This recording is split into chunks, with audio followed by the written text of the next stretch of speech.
নমস্কাৰ শ্ৰদ্ধাৰ ছাৰ-বাইদেউসকল, ইনফৰ্ম হবৰ আন এটি ভিডিঅ'লৈ আপোনালোকক স্বাগতম জনাইছোঁ। আশা কৰিছোঁ আপোনালোক সকলো কুশলে আছে।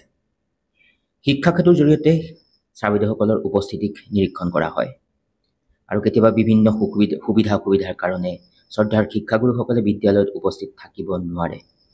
আৰু এই সম্পৰ্কতে এখন অতি জৰুৰী পত্ৰ আহিছিলে আৰু বিষয়বস্তু হিচাপেও উল্লেখ কৰিছিলে পত্ৰখনত অনুপস্থিত থকা যিসকল শিক্ষক সেই শিক্ষকসকলক চিনাক্তকৰণ বুলি।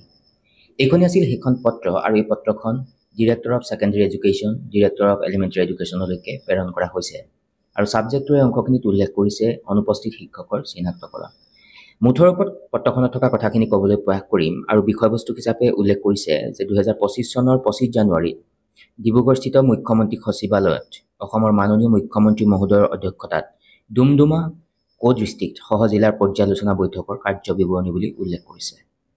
তাৰ পিছৰ অংশখিনিত এই কথাটোকে উল্লেখ কৰিছে যে যিসকল শ্ৰদ্ধাৰ শিক্ষাগুৰুসকলে বিদ্যালয়ত অনুপস্থিত থাকিব, সেই অনুপস্থিত থকা ছাৰ-বাইদেউসকলক চিনাক্ত কৰাৰ বাবে প্ৰয়োজনীয় ব্যৱস্থা গ্ৰহণ কৰিবলৈ অনুৰোধ কৰিবলৈ নিৰ্দেশ প্ৰদান কৰা হৈছে। আৰু যদিহে আপোনাৰ অধীনস্থ শিক্ষক আছে আৰু যদি অবিৰতভাৱে কণ্টিনিউৱাছলি অনুপস্থিত থকা দেখিবলৈ পোৱা যায়, তেন্তে অনুপস্থিত থকা দিনবোৰৰ বাবে দৰমহা কৰ্তনৰ ব্যৱস্থা গ্ৰহণ কৰিবলৈ বুলি এই পত্ৰখনৰ জৰিয়তে উল্লেখ কৰিছে। গতিকে বিষয়টো অতি গুৰুত্বপূৰ্ণ, কাৰণ শিক্ষা ক্ষেত্ৰত ডেইলি এটেণ্ডেঞ্চ দিয়া হয় আৰু যদি কোনো শ্ৰদ্ধাৰ শিক্ষাগুৰুসকলৰ যদি এটেণ্ডেঞ্চ অবিৰতভাৱে কণ্টিনিউৱাছলি এবচেণ্ট দেখা পোৱা হ'ব, তেন্তে সেই শ্ৰদ্ধাৰ শিক্ষাগুৰুসকলৰ যি দৰমহা, সেই দৰমহা কৰ্তনৰ বাবে বিহিত ব্যৱস্থা গ্ৰহণ কৰিবলৈ বুলি এই পত্ৰখনত উল্লেখ কৰিছে।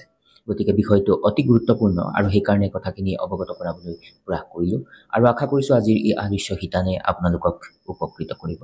সকলো ভালে থাকিব। নমস্কাৰ, টেক কেয়াৰ।